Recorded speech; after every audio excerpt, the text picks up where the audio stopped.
Here's a question that can completely change how you teach reading to young ESL learners. Is this activity teaching reading comprehension, or is it just decoding in disguise? Because here's the thing, many students can read the words on the page, but they still have no idea what they just read. In this video, I'll show you how to tell the difference quickly, especially when decoding is a major focus, as it should be for young learners.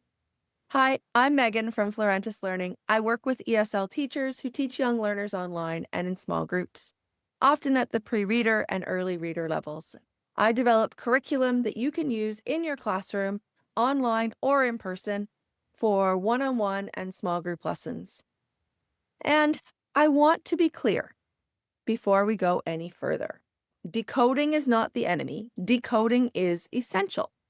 Young learners must learn how to connect sounds, letters, and words before comprehension can happen. The problem isn't decoding. The problem is when we think we're teaching comprehension, but we're not. Let's define these two skills in simple terms. Decoding answers the question, can the student read the words? Comprehension answers a different question. Does the student understand the meaning? Both are important, but they are not the same skill. Here's the tricky part with young learners. A child can decode perfectly and still not understand what the sentence means. And this happens all the time. If you've ever had a student read a sentence fluently and then stare at you when you ask a question about it, comment yes below. You are not alone. Let's look at an example. A student reads the sentence, "The cat is under the table." Then we ask them to read it again, circle a word, match it to the same sentence, choose the sentence they just read. All of those tasks are decoding based. The student can complete them without ever thinking about, where is the cat? What does under mean? What is the sentence even telling me? These activities are useful, but they're not comprehension yet. Do you ever feel like your students are reading a lot, but not really understanding? Comment reading, but not getting it if it resonates.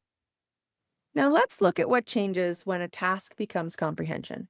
Using the same sentence, the cat is under the table, we might ask, where is the cat? Can you point to the picture? Show me with a toy. Is the cat on the table or under the table? Now the student has to process meaning, understand vocabulary, and connect the language to a real concept. That's comprehension. The text didn't change, the thinking requirement did. So here's a quick test you can use with any reading task. Ask yourself this: could the student complete this task without understanding the sentence? If the answer is yes, it's probably decoding, not comprehension. And that's okay, as long as we know what we're teaching. For young learners, the goal is not to choose between decoding and comprehension. The goal is to sequence them intentionally. So we can decode the sentence, check understanding, and then extend meaning. So for example, we might read the sentence together, clarify one key word, ask one meaning-based question, and then connect it to an action, a picture, or an experience.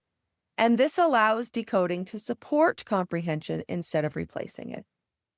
This balance is built into Florentis learning lessons. Early reading activities include explicit decoding practice, clear comprehension checks, meaning-based follow-up tasks, and developmentally appropriate expectations. So teachers know exactly what skill they're targeting and why.